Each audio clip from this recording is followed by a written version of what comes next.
semuanya murid-murid SDA Bogor.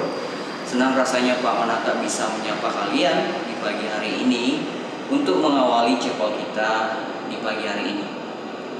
Nah, seperti biasanya kita akan cepol di pagi hari ini untuk mengawali kegiatan kita, terutama kegiatan pembelajaran di hari ini. Tapi sebelumnya Pak Manatap akan memberikan waktu untuk kita semua, ya, untuk menyediakan waktu kita sebentar saja untuk saat teduh, untuk menenangkan hati dan pikiran kita. Jadi bagi kalian yang masih beres-beres, masih persiapan, Bapak meminta kalian untuk menghentikan semua kegiatan kalian. Mungkin kalian masih memakai seragam atau sedang menyiapkan peralatan belajar, Bapak minta tolong silakan kalian hentikan sejenak supaya kita bisa teduh, khusyuk dalam memulai cepol kita. Nah, Bapak memberikan waktu untuk kita untuk sejenak saat teduh. Saat teduh dimulai.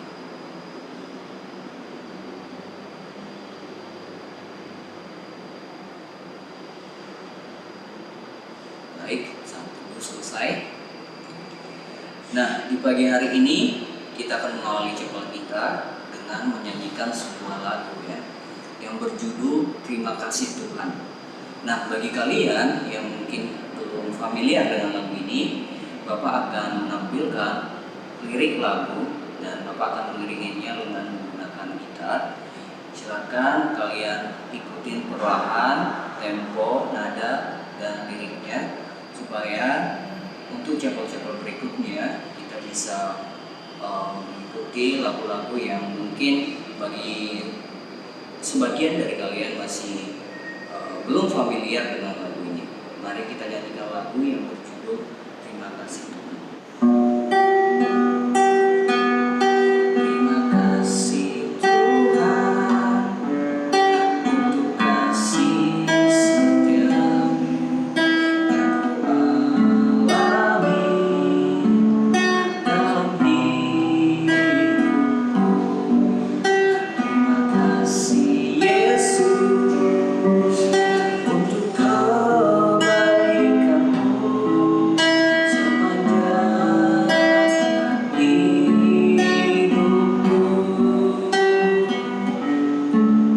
Terima kasih Tuhan untuk kasih setiamu yang Ku alami dalam hidupku. Terima kasih Yesus untuk kebaikan-Mu sepanjang hidupku. Terima kasih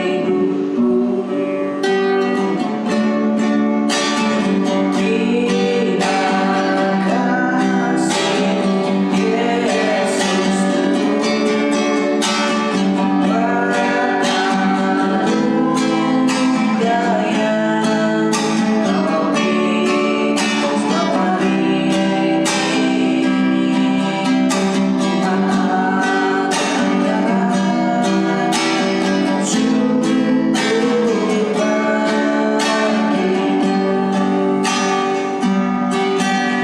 Mari kita nyanyikan lagu ini sekali lagi dengan serius dan penuh kesungguhan, di mana memang kita benar-benar mengucap terima kasih kepada Tuhan. Terima kasih Tuhan untuk kasih setiamu yang Ku alami dalam hidupku. Terima kasih Yesus untuk kebaikan-Mu sepanjang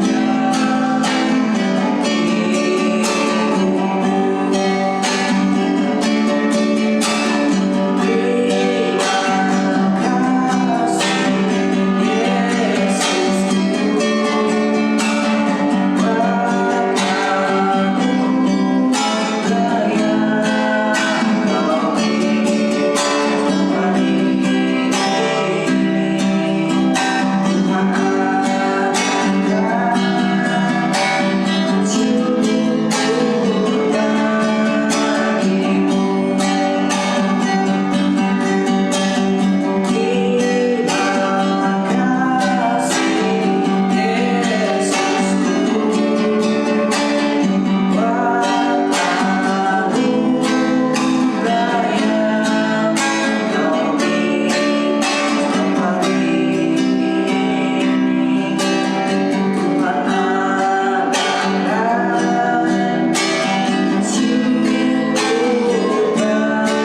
menyampaikan firman Tuhan.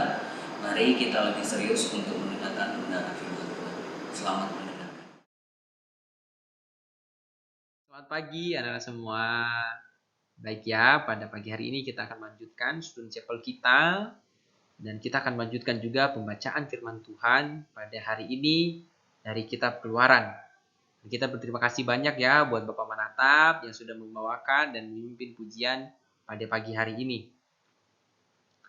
Baik anak-anak semua bisa mengambil Alkitabnya dan mempersiapkan diri. Silakan anak semua bisa buka kitab Keluaran pasal 7 ayat 1 sampai Keluaran pasal 8 ayat 15. Namun sebelum kita memulai pembacaan firman Tuhan dan mendengarkan firman Tuhan, ada baiknya kita berdoa terlebih dahulu, meminta Tuhan memimpin kita dalam chapel pagi hari ini. Mari kita bersatu di dalam doa. Bapa yang berada dalam kerajaan surga, kami mengucap syukur Tuhan buat kasih setiamu kepada kami dari malam hingga pada pagi hari ini. Engkau membangunkan kami dari tidur kami. Ya Tuhan, pada pagi hari ini kami meminta Engkau memimpin kami sepanjang pembacaan firman Tuhan pada chapel pagi ini.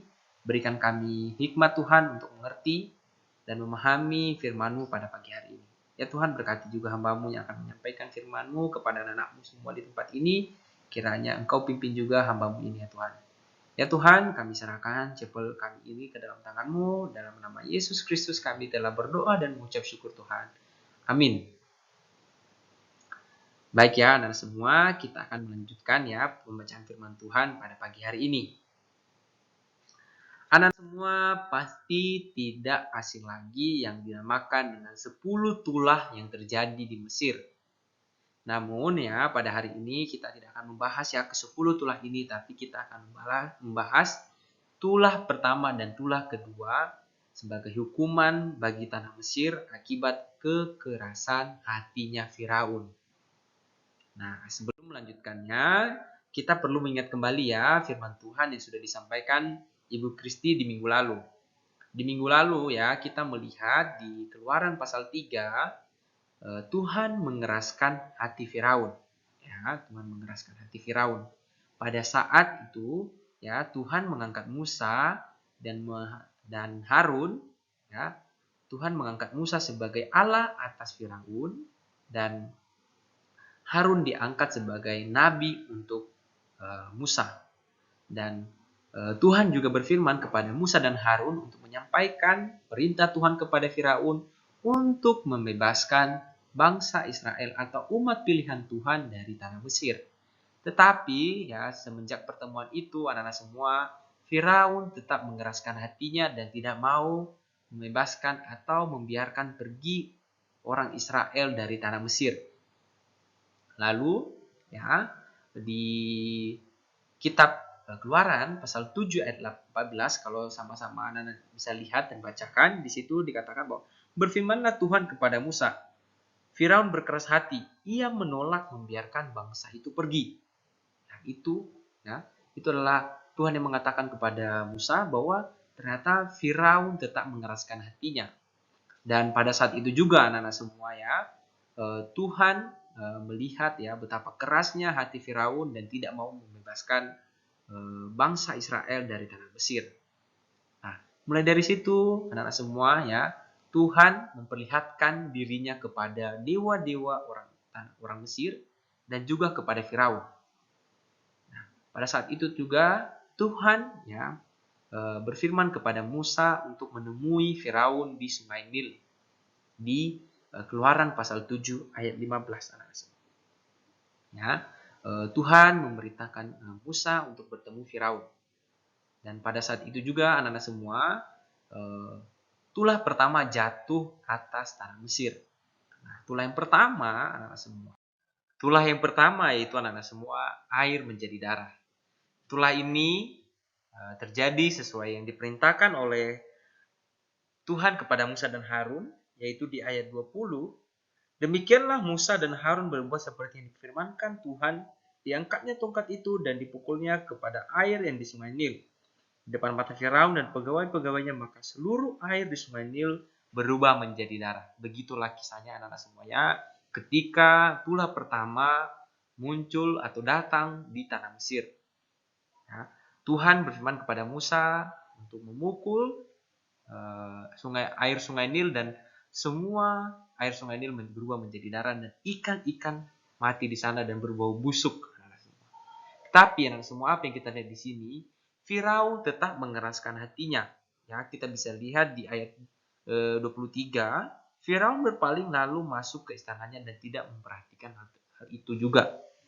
Jadi semua setelah Firaun melihat mujizat yang terjadi di depan matanya ketika Tuhan memerintahkan Musa untuk memukul air sungai Nil dan berubah itu menjadi darah, Firaun juga tetap tidak menghiraukan dan tetap mengeraskan hatinya.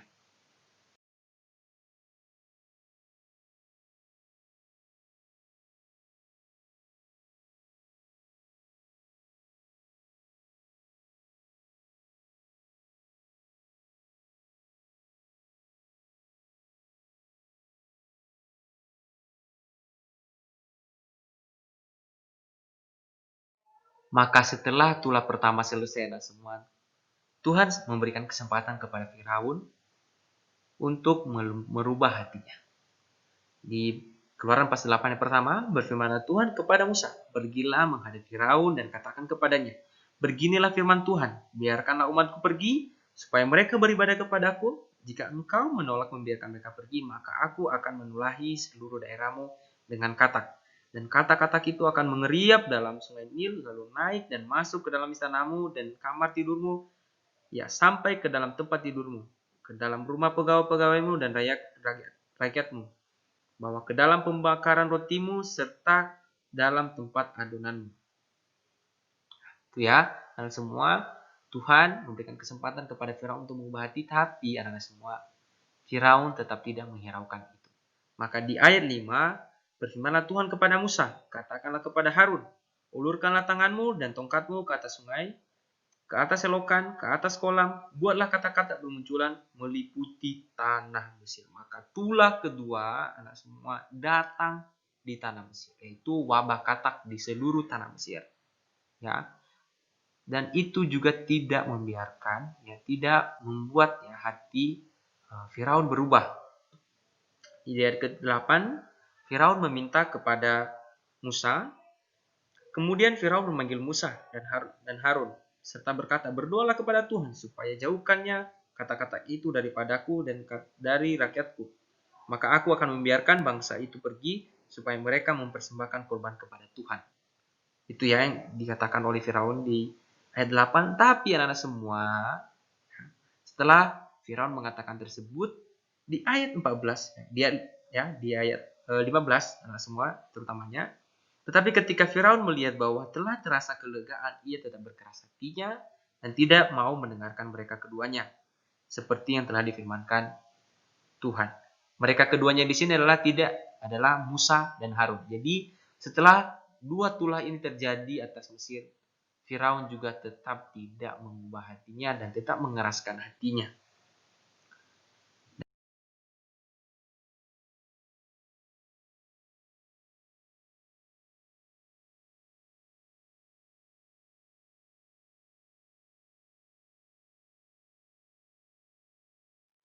Setelah kita melihat dua tulah yang terjadi di atas Mesir, anak-anak semua, Bapak menamakan pertempuran antara Firaun dan Tuhan ini sebagai King of Egypt versus God of Israel. Gimana kita bisa melihat Firaun tidak bisa berkata apa-apa ketika Tuhan mendatangkan dua tulah di tanah Mesir.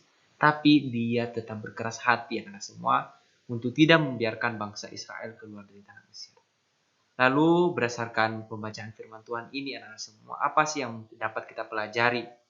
Apa yang bisa kita pelajari, apa relevansinya kepada kehidupan kita saat ini? Bapak menuliskan 3 di sini. Ada 3 hal yang dapat kita pelajari dari kisah ini anak-anak semua. Yang pertama yaitu Allah merupakan pribadi yang berdaulat. Allah merupakan pribadi yang berdaulat. Ketika dia sudah menetapkan sesuatu, maka Allah berdaulat menggunakan apapun untuk membuat rencananya itu berhasil. Bahkan di sini di kisah ini anak-anak semua, kita lihat kekerasan hatinya Firaun digunakan Tuhan untuk menyatakan kuasanya atas dewa-dewa Mesir, bahwa dia adalah Allah yang paling berdaulat atas dunia ini. Dan di situ ya orang-orang Israel, bahkan Firaun melihat sendiri bahwa begitu besar kuasanya Tuhan daripada dewa-dewa Mesir. Dan ketika Allah telah berdaulat ingin mengeluarkan atau sudah menetapkan bangsa Israel harus keluar dari tanah Mesir, maka kedaulatan yang sudah ditetapkan oleh Tuhan itu tidak bisa diganggu gugat anak semua. Maka dia akan menggunakan segala cara, bahkan dosa pun sekalipun ya, Tuhan tetap menggunakannya untuk membuat diri kita itu bisa melihat betapa besarnya kuasa Tuhan. Itu ya anak-anak. Ya. Yang kedua, Allah itu pengasih dan penuh kesabaran. Ya, ketika satu tulah didatangkan ke tanah Mesir, Tuhan selalu memberikan kesempatan kepada Firaun untuk mengubah hatinya. Tapi Firaun tetap tidak menghiraukannya dan tetap pada pendiriannya untuk berkeras hati. Tapi kita bisa lihat di sini ya anak-anak semuanya, bahwa Tuhan itu tidak pernah kehilangan kasihnya dan kesabarannya kepada kita. Dia selalu memberikan kesempatan kepada kita di saat kita penuh dosa, melakukan dosa, tapi Tuhan selalu memberikan kesempatan kepada kita untuk berubah. Tapi apakah kita bisa menggunakan kesempatan itu? Atau kita malah bermain-main dengan kesempatan yang diberikan oleh Tuhan? Makanya Bapak tuliskan di ketiga, yaitu don't play with God. Jangan pernah bermain-main dengan Tuhan. Ketika ada teguran dari teman, ada teguran dari wali kelas, maka jangan pernah bermain-main dengan teguran itu. Mungkin itu adalah cara Tuhan untuk menegur kamu atau menegur kita semua untuk berubah, untuk bertobat. Makanya Bapak tuliskan di sini adalah jangan pernah bermain-main dengan Tuhan. Ketika Tuhan memberikan kesempatan bagi kita untuk berubah, maka kita gunakan kesempatan tersebut untuk berubah dan kembali dalam rencana Tuhan dalam hidup kita. Ya, kita bisa lihat tadi ya, ketika Firaun masih bermain-main dengan Tuhan dan tidak percaya atas mukjizat yang Tuhan datangkan di atas Mesir, ya, tapi Firaun tetap tidak luluh hatinya dan membiarkan orang Israel pergi. Lalu apa aplikasinya dalam kehidupan kita saat ini anak-anak semua? Aplikasinya dalam kehidupan kita sehari-hari anak-anak semua, jangan pernah mengeraskan hati. Gunakan setiap kesempatan jika guru, subjek atau homebrew atau teman kalian menegur kalian, ya, silakan kalian gunakan kesempatan tersebut untuk berubah. Jangan biarkan kesempatan itu hilang dan kalian juga akan kehilangan kesempatan-kesempatan lain untuk berubah. Jangan biarkan Tuhan marah kepada anak-anak semua ketika anak-anak semua tidak mengikuti apa yang Tuhan mau atas anak-anak semua. Atau jangan juga kalian menghilangkan kesempatan jika guru atau guru subjek atau wali kelas memberikan kesempatan kepada kalian untuk mengerjakan tugas. Jangan pernah menyanyiakan tersebut anak semua. Ketika anak-anak semua dikejar oleh wali kelas atau guru subjek untuk melakukan tugas, silahkan lakukan apa yang diminta. Jangan biarkan murka Tuhan datang kepada kalian, sehingga nanti kalian mendapatkan seperti yang didapatkan oleh Firaun. Tuhan marah dan memberikan tulah kepada tanah Mesir waktu itu. Coba saja ya kalau Firaun memberikan kesempatan itu kepada Musa dan Harun dan membiarkan orang Israel pergi dari tanah Mesir. Kita melihat bahwa Mesir akan jaya pada waktu itu. Tapi Firaun memilih cara lain dan tidak membiarkan orang Israel pergi. Jangan biarkan dirimu menjadi Firaun, tapi biarkanlah hatimu selalu lembut dan mau mengikuti apa yang Tuhan mau dalam hidup. Itu saja dari Bapak pada pagi hari ini. Terima kasih, Tuhan Yesus memberkati. Mari kita bersatu di dalam doa. Bapak, kami mengucap syukur buat firman Tuhan yang telah Kau berikan kepada kami pada pagi hari ini ya Tuhan. Terima kasih buat penyertaan-Mu sepanjang pembacaan firman Tuhan ini, dan ampuni juga hamba-Mu ini ya Tuhan jika hamba-Mu ada salah menyampaikan firman-Mu, dan kiranya Engkau juga yang terus memimpin anak-anak kami di tempat ini untuk semakin memahami firman-Mu di tempat ini. Ya Tuhan, kami serahkan semua aktivitas kami pada hari ini ke dalam tangan-Mu, dalam nama Yesus Kristus kami telah berdoa dan mengucap syukur Tuhan. Amin. Terima kasih anak-anak semua, Tuhan Yesus memberkati.